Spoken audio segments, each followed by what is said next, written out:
Good day, ladies and gentlemen. Thank you for joining us on this call covering the quarter ended June 30th, 2020. Also on the call today, we have our CEO, Dr. Steve Cutler, and our CFO, Mr. Brendan Brennan. I would like to note that this call is webcast and that there are slides available to download on our website to accompany today's call. Certain statements in today's call will be forward-looking statements. These statements are based on management's current expectations and information currently available, including current economic and industry conditions. Actual results may differ materially from those stated or implied by forward-looking statements due to risks and uncertainties associated with the company's business, and listeners are cautioned that forward-looking statements are not guarantees of future performance. Forward-looking statements are only as of the date that they are made, and we do not undertake any obligation to update publicly any forward-looking statement, either as a result of new information, future events, or otherwise. More information about the risks and uncertainties relating to these forward-looking statements may be found in the SEC reports filed by the company. This presentation includes selected non-GAAP financial measures. For a presentation of the most directly comparable GAAP financial measures, please refer to the press release statement headed Condensed Consolidated Statements of Operations, US GAAP, unaudited. While non-GAAP financial measures are not superior to or a substitute for the comparable GAAP measures, we believe certain non-GAAP information is more useful to investors for historical comparison purposes. We will be limiting the call today to 1 hour and would therefore ask participants to keep their questions to one each, with an opportunity to ask one related follow-up question. I would now like to hand the call over to our CFO, Mr. Brendan Brennan. Thank you, Jonathan. In quarter two, we achieved gross business wins of $1,018 million and recorded $170 million worth of cancellations. Consequently, net awards in the quarter were $910 million, resulting in a net book-to-bill of 1.47 times. With the addition of these new awards, our backlog grew to $9.1 billion. This represents a year-on-year increase of 11%. Revenue in quarter two was $620.2 million. This represented a year-on-year decrease of 10.8% or 10.3% on a constant currency basis. Our top customer represented 12.1% of revenue for the quarter, compared with 12.9% in quarter two, 2019. Our top 5 customers represented 40.9% of quarter two revenue, compared to 36.9% of last year's. Our top 10 represented 54.9% compared to 49.5% last year, while our top 25 represented 71.2% compared to 69.5% last year. Gross margin for the quarter was 28.1% compared to 29.3% in quarter one and 29.4% in the comparable quarter last year. Our SG&A was 13.5% of revenue in quarter two, which compared to 12.2% last quarter and 12% in the comparable period last year. Operating income for quarter two was $75 million, a margin of 12.1%. This compared to 14.9% last quarter and 15.3% in the comparable quarter last year. The net interest expense was $2.8 million for the quarter, and the effective tax rate was 12%. Net income attributable to the group for the quarter was $63.6 million, a margin of 10.3%, equating to diluted earnings per share of $1.20. This compares to earnings per share of $1.70 in quarter one and $1.69 in the comparable quarter last year. Net accounts receivable were $490.2 million at 30th of June 2020. This compares with a net accounts receivable balance of $585.9 million at 31st of March 2020. This reduction was in part driven by a positive movement in days sales outstanding. On a comparative basis, days sales outstanding were 53 days at June 30th, 2020. This compares with 55 days at the end of March 2020 and 61 days at the end of June 2019. Cash generation from operating activities in the quarter was $117.9 million. At June 30th, 2020, the company had a gross cash balance of $594 million and debt of $350 million, leaving a net cash balance of $244 million. This compared to a net cash of $134.4 million at March 31, 2020, and net cash of $81.8 million at June 30th, 2019. Capital expenditure during the quarter was $9.9 million, and no shares were repurchased during the quarter. In addition to the significant cash profile, we currently have an undrawn revolving credit facility of $150 million available to use. Our robust cash generation and strong access to liquidity puts us in a very resilient position as we work through the challenges that 2020 brings. During the quarter, we took a restructuring charge of $18 million as we continue to improve the efficiency of our operating model. This restructuring plan reflected rationalization across the business to improve resource utilization and our office footprint. As a result of this, our GAAP earnings per share were 90 cents compared to $1.20 on a non-GAAP basis. With all of that said, I'd now like to hand over the call to Steve. Thanks, Brendan, and good morning to you all. During the quarter, we continued to see strong RFP flow and robust levels of demand in the market as customers across all market segments continued to outsource more of their development work to ICON. In particular, the biotech funding environment remains buoyant, and the strong focus on COVID-19 work across our sponsor base is providing ICON with a solid foundation of faster burn projects as we transition through this pandemic. As a result, we booked strong levels of gross and net awards of $1.08 billion and $910 million, representing book-to-bills of 1.74 and 1.47 respectively. In doing so, we grew our backlog year over year by 11% to $9.1 billion. As we predicted on our quarter one call, quarter two results were significantly influenced by the impact of the coronavirus pandemic on ICON's clinical operations. During the quarter, we delivered revenue of $620.2 million at a solid gross margin of 28.1%, while our well-executed cost optimization plan enabled SG&A expenses to be reduced from quarter one and held steady over the year, allowing us to deliver earnings per share of $1.20. Over the course of the quarter, we've been dealing with a challenging clinical environment which continued to evolve rapidly. Our phase 2 to 4 business remained the service lines most impacted. From the second half of March, we saw new trials starting to be put on hold, patient enrollment slowing, and our sites restricting or stopping access for our CRAs.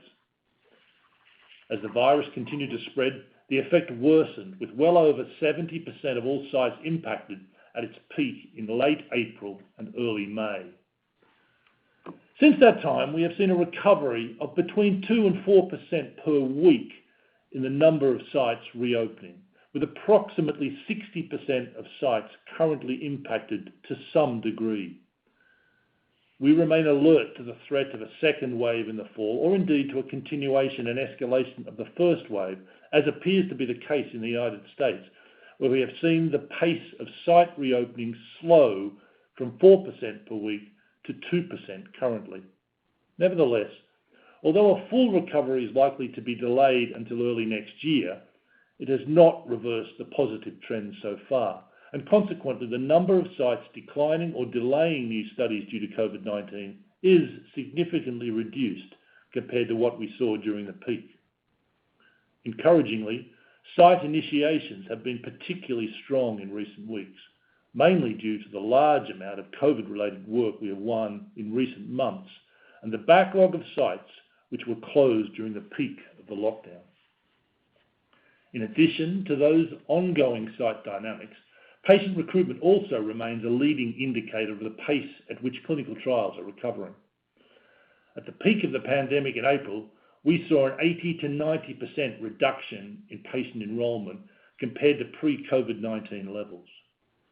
This was due to the combination of global site closures as well as patients avoiding hospitals and complying with travel restrictions and lockdowns. Since then, however, we have seen a steady improvement in patient accrual to the point where enrollment levels are now closer to 40% of pre-COVID levels. and with some large trials starting, we expect this upward trend to continue.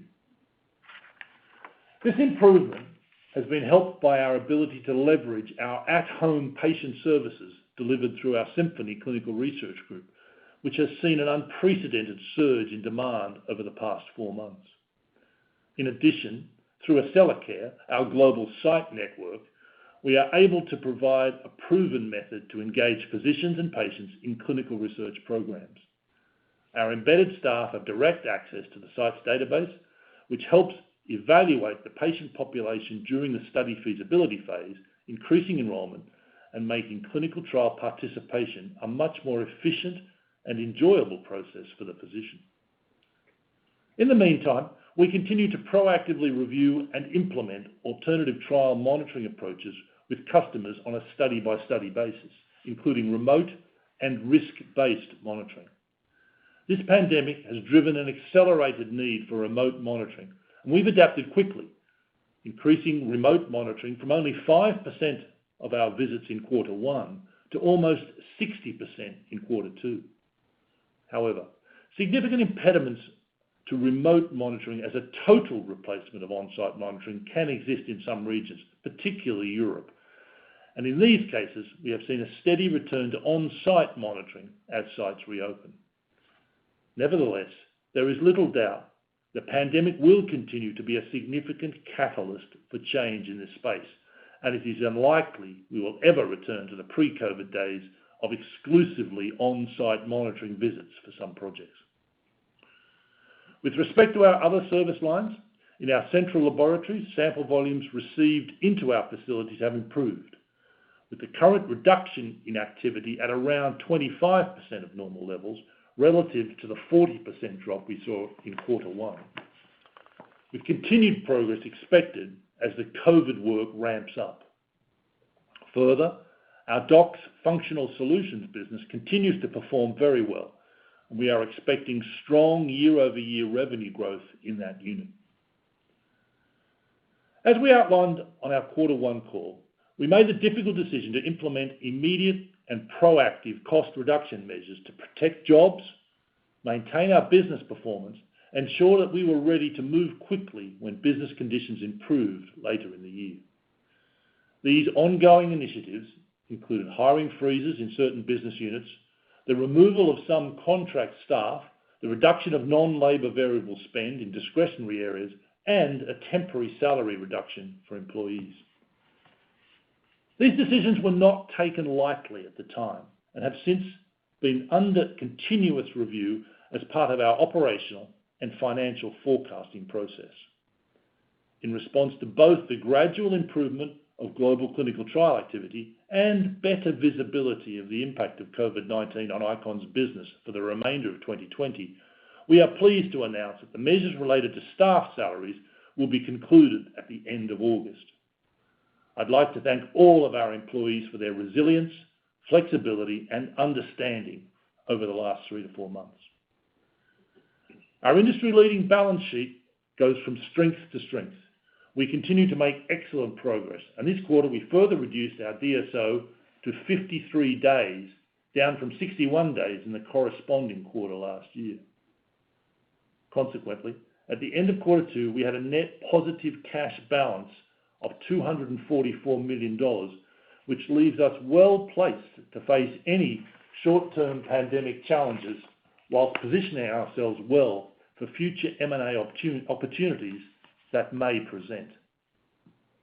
As we look forward, although the impact of the pandemic continues to evolve, I want to take this opportunity to reinstate our full-year guidance.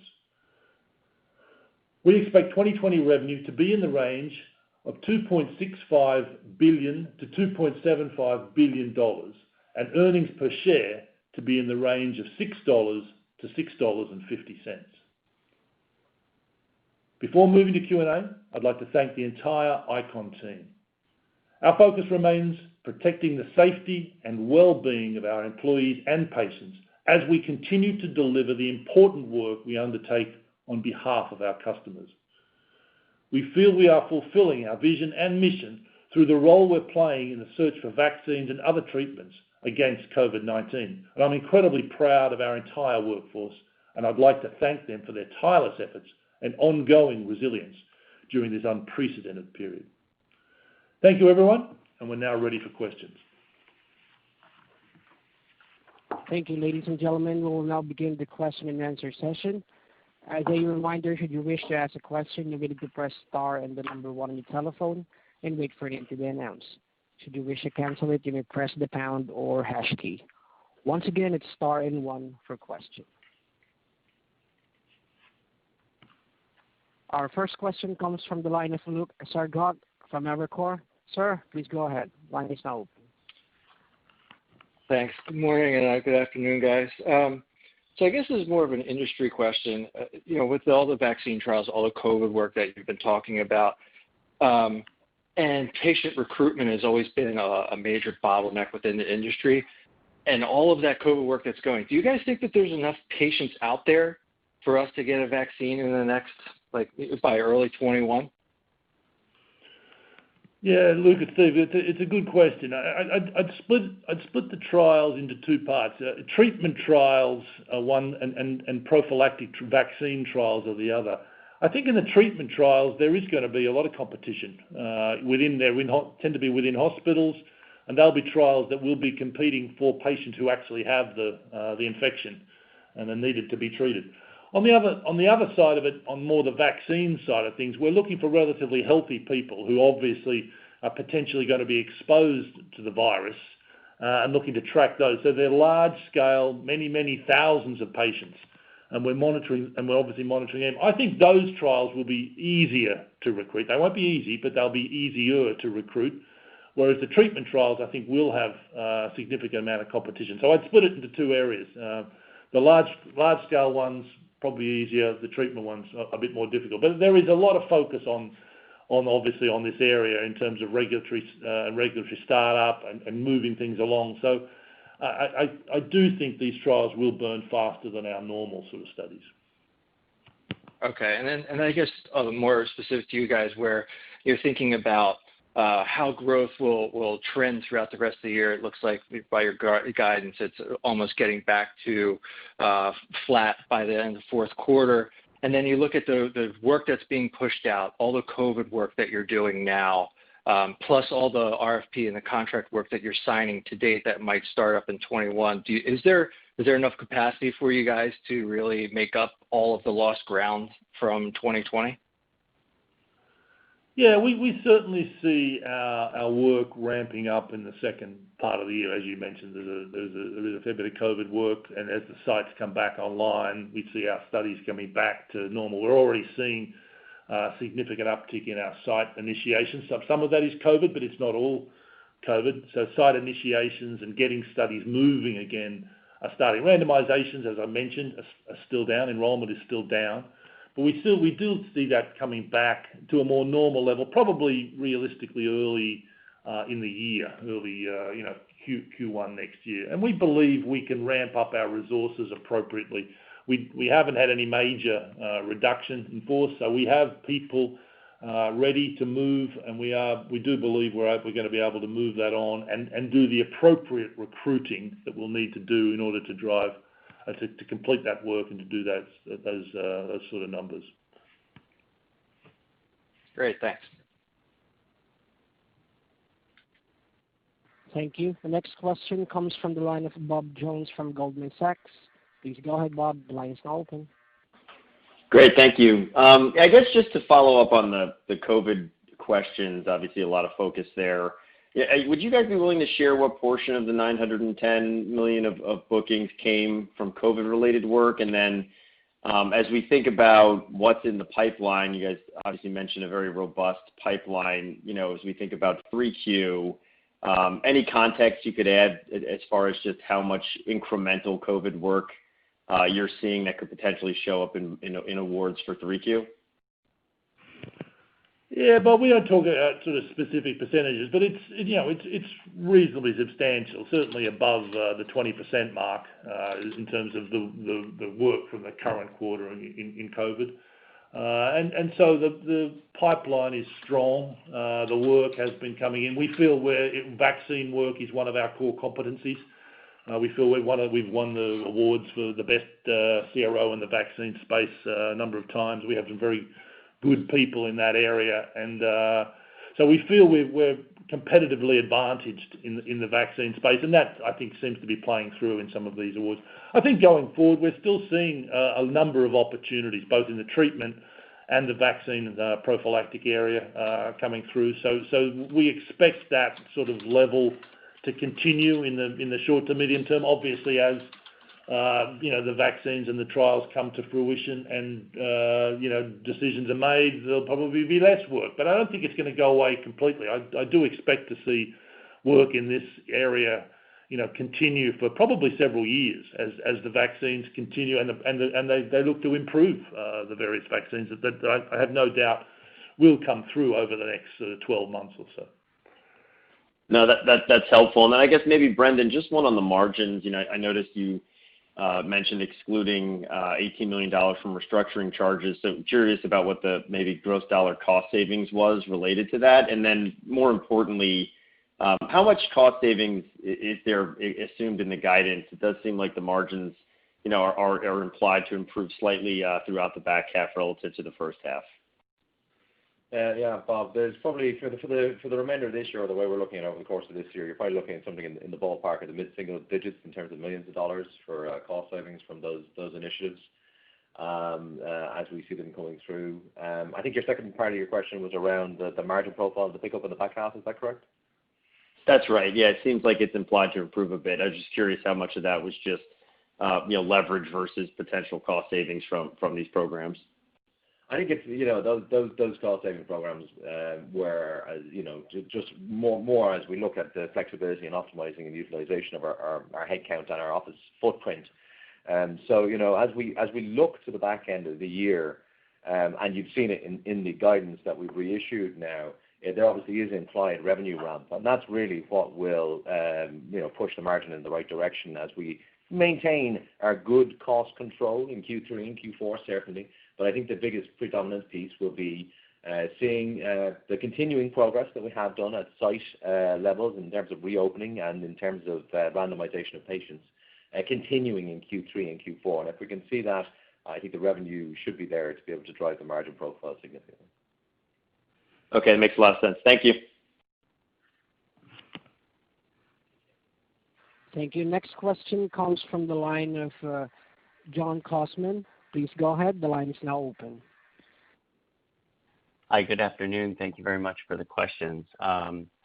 If you guys take a look at your awards outside of the COVID work, have you sensed any differences in approach amongst large pharma versus mid-sized customers and small biotech? And in particular, we had heard inklings of large pharma delaying decision-making on starting new programs, but wondering if you've seen any of that in practice. The short answer, I think, is no on that. We've certainly seen a strong biotech environment. I referenced that in my comments. The funding environment remains buoyant. That's continuing what we've seen over the last few years, and that's reflected in our wins. But we still, maintain a large component in our backlog of large pharma. And I'd hesitate to say we've seen any sort of significant delays in those awards at this point, John. Okay, that's good to hear. And then can you just talk, I guess, higher level here? Can you talk about the mindset of your large pharma customers in terms of whether the pandemic is causing them to rethink the outsourcing paradigm? In other words, are the conversations that you're having with customers who would typically lean more towards preferring in-house or FSP different today than they were before the pandemic? Or are you seeing FSP customers use more of your functional services? And recognizing that we're nowhere near the point of being done with the pandemic, but coming out of it, do you think this period kind of moves the needle in terms of outsourcing penetration? I think it's probably a little early to answer that question. We've certainly seen a strong performance from our functional services group. It's been significantly less impacted. I mentioned, year-over-year growth, strong year-over-year growth in that area. We were able to secure a couple of very significant partnerships in that area, and those have continued to play out. So it's been less impacted. I guess that's a decision customers have made. It's a business obviously based more on FTEs and resources than it is on activities, and hence for reasons best known to customers, but likely related to continuation of those resources, they've continued that work. So that's been a positive for us in our business, and I think that'll continue as we work through the pandemic. But I think it's too early to sort of answer the question as to whether our larger pharma customers particularly are rethinking outsourcing approaches. I think it's probably too early to think that they're pushing towards an FSP type of situation. Really, as I say, I can answer that question. It's probably going to take another year, I think, before that question can really be answered. We're in the middle of this at the moment, and everybody's trying to get done what we had planned and what we started, and trying to re-accelerate the study. So it's a bit early, I think, to answer that. Okay, that's fair enough. Thank you. Okay. Thank you. The next question comes from the line of David Windley from Jefferies. Sir, please go ahead. The line is now open.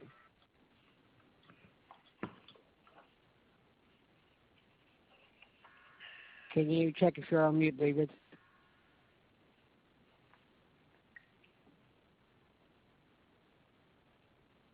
Hello, David. Are you on mute?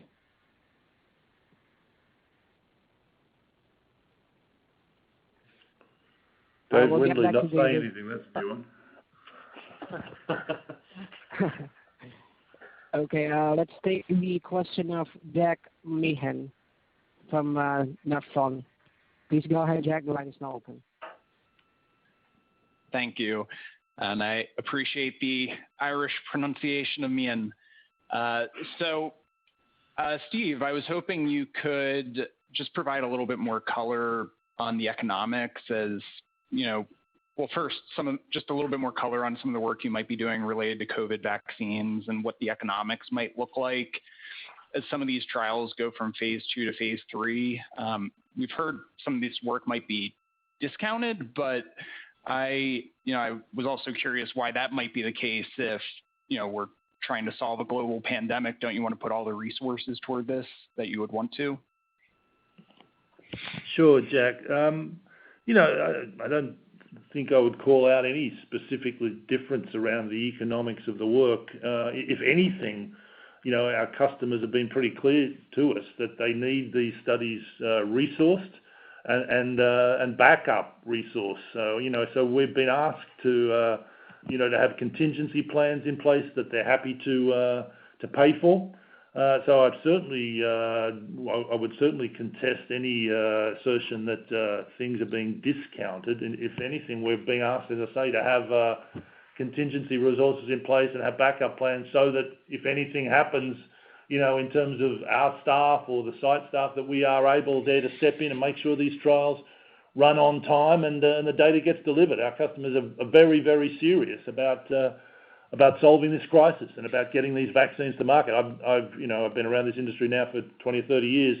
I don't think I've ever seen the sort of urgency that I've seen over the last 3 or 4 months in terms of getting these sites up. And that includes regulators, sponsors, all of us, site staff. Everyone's very much pulling their no real thought about discounts or anything like that. It's do whatever it takes to get it done is the attitude. Great. And I was also hoping you could provide a little bit of color around the central lab business, just relative to the total company performance in the quarter. How did that do? And does the shape of the recovery look a little bit different here? Any color there would be great. Yeah, the central lab, Brendan can jump in on this one. The central lab is a relatively small part of our business, well under 10%. But it's an important part of our business and a business that's been growing nicely over the last few years. We acquired, as you probably remember, Molecular MD, and they've been a very, very successful acquisition, given us some extra horsepower in terms of the oncology side of things, histopathology, et cetera, et cetera. So that's been an excellent acquisition and one that's really contributed very well to the growth of our central lab. We've been able to, I think we've alluded to in the past, bring on some new significant customers and some relatively large partnerships in the lab side of things. The COVID opportunity, I'll put it that way, has also afforded us opportunities for growth. That's not to say that, as I've said, we were down 40% in sample accessions early in the year. That's now back to more like 20 to 25%. We do think the second half of the year is going to be significantly stronger for our lab group, and I think they'll come back, maybe not to year-on-year growth, but we certainly believe they're going to be a large part of the growth story in the second half of the year and beyond that. So I'm really pleased with the way the lab has performed, and it continues to perform, particularly with, as I say, the various acquisitions we've done there and the new partnerships they've brought on. Brendan, did you want to add anything on that one? No, I think you summed it up well, Steve. Maybe just to say, Jackie, well, I mean, if you're looking, that business, as Steve said, is less than 10% of the overall business, but its trend in terms of Q2 wasn't significantly out of line with the rest of the organization. So we called out that the group was down about 10%. They weren't significantly out of line with that. But we, again, like the rest of the business, we do see them ramping back up significantly in Q3 and 4. Great. Thank you, guys. Thank you. The next question comes from the line of Juan Avendano from Bank of America. Please go ahead. The line is now open, sir. Thank you. Good morning. I apologize if this was asked before, as I had to be on another call, but my first question is on the gross margin. Your performance there was better than expected. So can you remind us what are some of the cost containment measures that you've implemented, and how prepared do you think you are from a capacity and employee morale perspective for when things rebound in the fourth quarter or early next year? Yeah, thanks, Juan. I might start off on this one anyway, in terms of gross margin. Obviously, we did about 28.1% gross margin in the quarter. As we talked about on the last call back in Q1, where we were talking in April, we obviously brought a range of different cost containment measures to the organization at that point, including, obviously, there's no travel, there's no, we were looking very closely at our recruitment. We were, really looking at contractor costs and other discretionary cost items, as well as some amendment to salaries, and we spoke about that on the last call. So I think that the proportionality there, all of those measures helped to some degree during the course of the quarter. I think as we look to Q3 and Q4, and I think I made the point earlier on, it is much more around now kind of normalizing where we are as an organization from a cost perspective, but still maintaining a fairly solid amount of cost control. And of course, our huge focus is on ensuring ramping the business and ramping that top line, the revenue lines over the next 2 quarters. So we feel we're in a good place to be able to achieve that, and still maintain and increase that margin profile as we go back to something that looks more like the cadence of normal margin profile that you would expect from us from a gross margin perspective. So something closer to 30% as we get towards the back end of the year. Steve, if you wanted to comment on other pieces there. Yeah, I mean, I'll jump in on the employee morale question one. We actually seen our retention tick up a little bit in the second quarter. Now, it's obviously there's probably a COVID influence there in terms of the economy, et cetera, but we were pleased to see that. We see our people, on an anecdotal level, being highly engaged, certainly the ones who are doing the COVID work, but the others as well. We don't just work in the COVID space. We're across a number of, obviously, programs around our portfolio, and our employees have, to a man or to a woman, have stepped up extremely well. So I'm very proud of what they've done, and I expect that we'll come out of this nicely and go well into next year. So I think we're ready for the growth to restart and to continue well into next year and beyond. Thank you. And my second question, I guess within the strength that you're seeing in FSP, how much of it is due to the sticky nature of the business, given that employees are embedded in the biopharma customers organization in this type of business, and how much of that growth could be from share gains? I think it's probably a bit of both, One, as I alluded to, we won some significant programs and partnerships late last year, which we've delivered on extremely well. I believe our customers are very happy with what we've been doing there. So I think that's an important component of it. But I do think there's some stickiness in that area. As I say, it's more an FTE business. People build relationships with the customers and with the sites, and I think our customers are less willing to sort of let that go, even if there is a little bit of a downtime with sites being less accessible, et cetera, et cetera. So I think we've benefited on both fronts from an FSP point of view. Thank you. Thank you. The next question comes from the line of Patrick Donnelly from Citigroup. Patrick, please go ahead. The line is now open. Thanks, guys. Maybe just one on the remote monitoring virtual trial side. Clearly sounds like this is going to be a larger part of the market going forward. No, it's early, but are you seeing any increased interest in any particular areas for this type of work? And then also just wanted to confirm, the profitability there, I believe, is a decent amount higher, but just wanted to confirm that, and any commentary there would be helpful. Yeah, I'll take the therapeutic side of things, and maybe Brendan can talk about the profitability line. In terms of remote monitoring, as I said, we were something like 5% before the pandemic, went to 60%. Now it's kind of, I would say, normalized a little bit, back to around the 30% of our visits being on site, being remote, 30% being remote.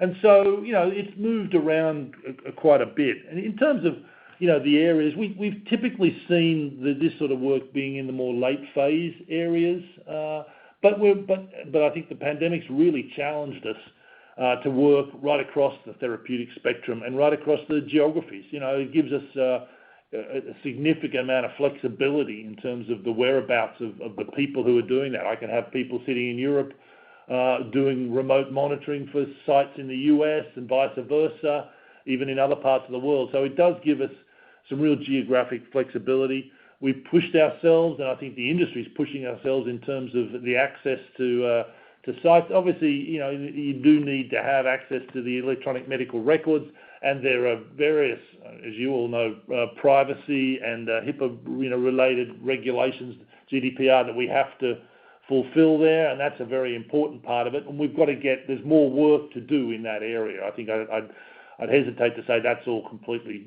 sorted out. And there's a little bit of, we've seen in Europe, that's a little bit harder to organise and to arrange than it has been in the United States. So there are some various geographical constraints, but I think, as I say, the pandemic has really challenged us all to think a bit more differently, think outside the box, as they say, and that's been, I think, a positive thing. Brendan might comment on the sort of potential margins in this area, but we certainly see more flexibility and more ability to adjust our resources there. Yeah, thanks, Steve.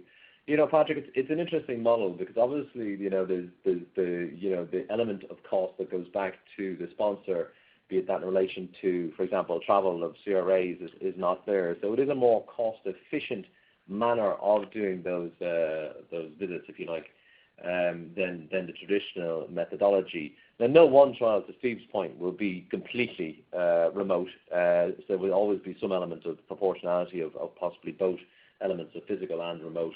So the margins, I suppose, when we look at them, aren't dissimilar when we carve out just the remote elements of those trials versus the actual when you're going to site, albeit that I suppose proportionally there is less cost going back to the customer overall. But the margin profiles are not dissimilar. And as I said, each trial will have a mix of those on them. So we very much manage the margins on a by project basis. So we are seeing it there being a cost efficiency and not really impacting on our margin profile.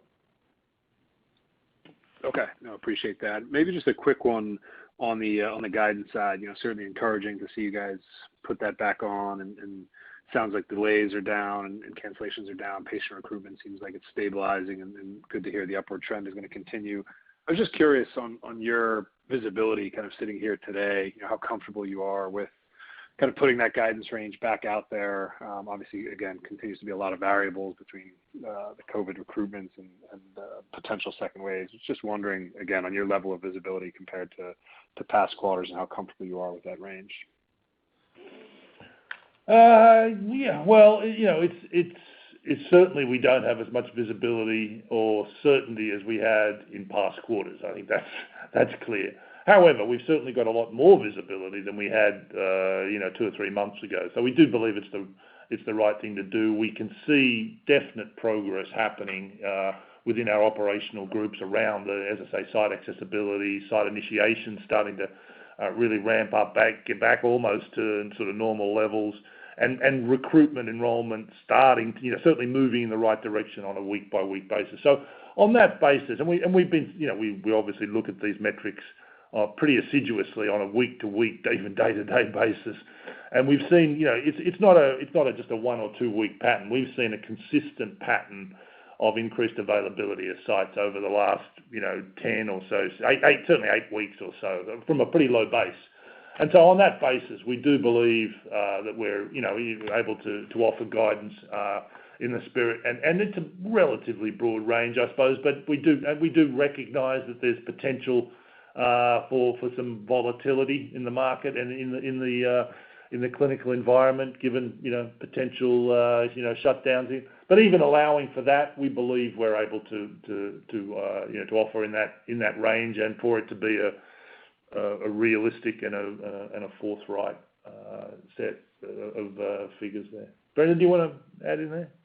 No, just to say, Patrick, of course we have, given a broad range, as he says, over the space of 2 quarters, much broader than we would normally think about during that. And I suppose that gives you some idea that there is still risk in the rest of the range or the rest of the year and the profile of how that might come to pass. Yeah, makes sense. Appreciate it, guys. Thank you. The next question comes from the line of Tycho Peterson from JP Morgan. Please go ahead, sir. Your line is now open. Thanks. I'll start with backlog burn went down 7%. The commentary about lab samples improving and the faster burn on COVID work. Do you see backlog burn getting north of 8% here in the third and fourth quarter? And then on the operating margin question, to Bob's question earlier, I didn't hear you quantify it, but previously you talked about operating margin compression of 2% over the coming quarters. So in the context of that, can you just give us a sense of the magnitude that you're talking about on operating margins in the back half of the year? I might take that one, Tycho. So I think it was a little hard to hear you at the beginning, but I think your question related to burn rates over the back half of the year, given that we have the COVID mix of trial work coming in. I suppose if you look at the midpoint of our guidance range and you do kind of do the math quickly, it kind of indicates that we'll be coming back up towards that 8% range by the back end of the year, but probably not in excess of it. So our idea at the moment is that we get through 7 up to kind of 8 by the end of the year. Then on the margin profile as we go through the back 2 quarters, you're quite right. We did make that reference about 2% of a range. Listen, as we get to the fourth quarter, obviously we want to try to again come back to something that looks like a normal quarter for ICON, and obviously that would be more like what you've seen historically from us in terms of that kind of margin range, certainly in the 15s. So obviously that's a couple of percent from where we are today. So that's exactly what we're trying to get to as we exit the year. Certainly, it may not be the average for the full year, but certainly where we're trying to get to by the exit.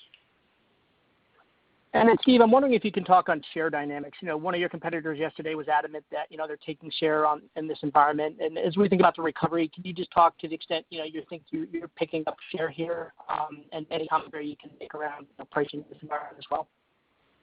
Yeah, I think we are. I referenced our competence and expertise in the vaccine space, Tycho. I think that's certainly playing well with our customers, and so from that point of view, that's helping us. Oncology remains an important part of our business as well. We've been successful in that space, notwithstanding some of the delays. So I think my perception is we are picking up share, particularly from the more mid-size companies, CROs. But it's as I say, it's early days, and we're in the middle of this pandemic at the moment, so perhaps a little early to sort of declare victory on that one, if we ever declare victory on market share. But my perception is certainly in the vaccine space, we're a leading player, and we're playing those cards very well. All right. Thank you. Thank you. The next question comes from the line of Sandy Draper from SunTrust. Please go ahead. The line is now open. Thank you very much. A lot of the questions have been asked, but maybe just putting a pencil to the expense line, Brendan. I think actually Steve had mentioned in the prepared remarks that basically expected expenses to stay flat ish for the year. I'm not sure if that was for the rest of the year, but then obviously in August you're going to push the compensation back up, which I'm sure is positively received by your employees. But maybe the offset of that is expenses. I'm just trying to reconcile those two statements, or I may have misunderstood something between those two comments. No, I think, Sandy, you're quite right in Steve's comments, prepared remarks. He said certainly about the end of August. And we do expect the absolute cost base in dollar terms probably to inflate as we go through the back two quarters. Certainly we'll be keeping a close eye to cost. But of course, it's in the context of a decent ramp on that revenue line and margins returning to something like, as I said in my previous answer, something normal as we exit the year. So certainly kind of in that range of back up towards the 15s. So, I think it is one has to follow the other. We'll be watching closely on cost base. I think the dollars will increase, but that will be very, very much offset by the ramp in revenue that we're expecting over the next couple of quarters. Okay, that's really helpful. And my hopefully quick and very unrelated follow-up. Brendan, I didn't hear that you gave an acquisition contribution. I know it's not particularly meaningful. I don't think so. Was there any material contribution from the acquisitions this quarter? Sandy, the numbers we were 10.8% down year on year in absolute terms, 10.3 in constant currency, and 11.4 on a constant dollar organic basis. Okay, great. Thanks so much. Okay, the next question comes from the line of Donald Hooker from KeyBanc. Please go ahead, Donald. The line is now open. Great. Hello, everyone. So you all referenced in your prepared remarks success with the site network business, and I'd be curious if that has been, maybe you can elaborate on that reference. Has the site network actually proved to be helpful in this environment? I assume it's been open the whole time. So has that been helpful getting projects moved forward versus having to rely on independent sites? So Donald, Steve, I would say the site network has been helpful, but I don't want to overstate it. It's certainly been impacted, and several of them have had to be closed. They've been in geographies and regions where we have had to close them down. So it hasn't quite had the impact that I was hoping overall, but generally it continues to contribute disproportionately, and we're pleased with the progress we're making in that space, and in these sorts of pandemics, having more opportunity to drive and to work with the sites because we have our people embedded has certainly been, I believe, an advantage, particularly for ongoing trials and for seeing patients who we want to keep moving along in those trials and making sure that the trials that we had, even if we weren't able always to initiate and start as quickly as we'd like, the ongoing trials have been kept in good shape, and that's been a very important component, I think, of what we've done. So overall positive, but they've certainly been impacted, no question about that. Okay, thank you. And then maybe just a real quick follow-up. You guys referenced obviously working on COVID-19 projects several times. Is it possible to sort of roughly quantify sort of the mix of your bookings this quarter from COVID-19? I think I referenced to a previous question, was it John or Bob? That we were, it was above 20% of our wins this quarter. So, it's a good proportion of our wins, and again, it reflects, I believe, the expertise and competence we have in that space. Okay, thank you. Sorry, I missed that. Thank you. Right. Thank you. The next question comes from the line of Dan Bornan. Was that Dan Brennan or no? Yeah, Dan Barnett, please go ahead. Oh, great, thank you. Hey, Steve and Brendan, thanks. Could you, Steve, I think you made a mention in the beginning of your prepared remarks about pace of openings, and I know you've given some metrics throughout the call, but did any assumptions change from your first quarter call? I think you back then had felt 80 to 90% of the sites would be up and running by year end. I know you're at 60% are impacted today, so maybe just speak through the pace of opening that's kind of assumed. I know you also mentioned enrollment is at 40%. You know, maybe if you can give us kind of how we think about the progression of those metrics in the year end. Yeah, Dan, I think as I say, you're right. I called out on the I think it was the first quarter call that we'd be sort of 80% by year end. I don't have any reason to think that's going to be dramatically different. I think I said we'd be going into next year, and I still believe we're going to be going well into next year by the time where all sites are back. And that really assumes no significant shutdowns or lockdowns in the fall. So we're kind of on track with that, as you said. We still have 60% of sites impacted in some way. 40% pretty much are back to normal.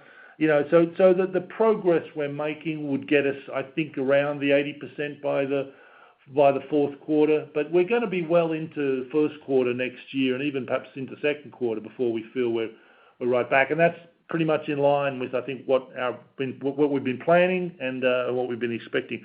The enrollment, I think, is a bit more volatile, or at least a bit more adjustable as the sites come back. The enrollment, I think there is a little bit of a pent-up demand there. With projects coming back online, I think we'll see enrollment start to ramp up even a little faster, perhaps, than the site availability. But I still think we're going to be into the first quarter, well into the first quarter before we're back on, at 100% of pre-COVID enrollments. Great.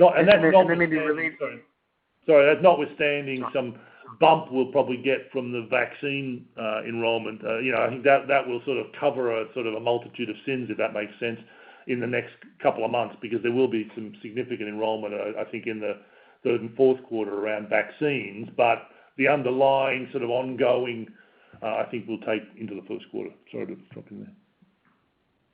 Got it. Great. Thank you for that. And then kind of maybe related to that. So it sounds like on the base business, that's when you get back to normal by the middle of next year, but obviously COVID on top. So, I mean, when you put those two together, is it possible by 21 you could be back to where you were previously when you add COVID? Because obviously, I don't know where that 20% of 20+% of backlog goes. It probably could go further higher as we go forward the next couple of quarters. So I don't know, you're not going to give us 21 numbers now, but I'm just wondering, is that feasible that, whatever you were thinking prior for your 21 revenues, could that still be on the table if things play out, or is that just unrealistic given how much catch-up there has to be?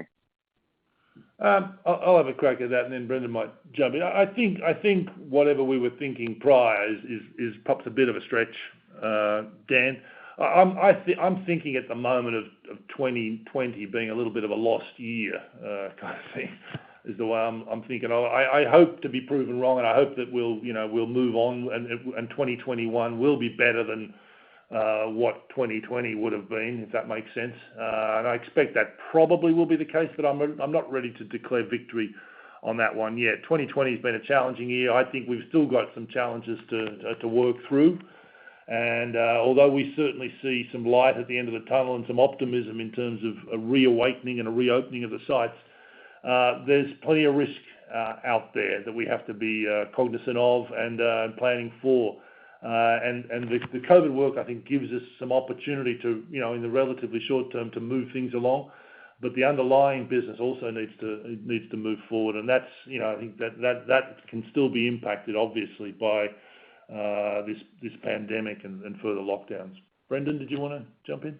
I know. I don't think I'd add to that, Steve. I think that's spot on. We've our focus is to get through the back end of this year and then deal with 21 as we see it, and the hope is that it'll be back